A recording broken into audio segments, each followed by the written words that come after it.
மகளிர் உரிமை திட்டம் இந்தியாவில் எந்த மாநிலத்தில் இப்போ நடந்த தேர்தலில் அவரவர்கள் நம்ம போன தேர்தல் வாக்குறுதியில் சொன்னோம், நாங்கள் ஆட்சிக்கு வந்தால் குடும்பத் தலைவிக்கு 1000 ரூபா கொடுப்போம்னு சொன்னோம். இப்போ அந்த 1000 ரூபாய் கொடுத்ததை அவர்கள் மற்ற மாநிலத்தை சேர்ந்தவங்க இப்போ 2000 தரம் 1000 தரம் சொல்லி நம்முடைய தேர்தல் அறிக்கையை பின்பற்றி தான் வெற்றி பெற்றிருக்கிறார்கள் தான் என்பதை தெரிவித்துக் கொள்கிறேன். ஆக நன்றி. கூட 1,16,00,000 பெண்களுக்கு இன்றைக்கு தான் மாதம் பணம் கிட்டத்தட்ட 17 எத்தனை மாதம் பணம் வந்திருக்கு. பணம் வாங்குறவங்க கை தூக்கு.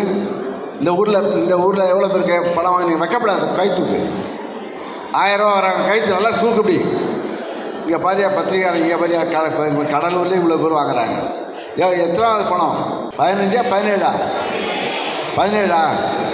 17வது பணம் வாங்கிட்டாங்க.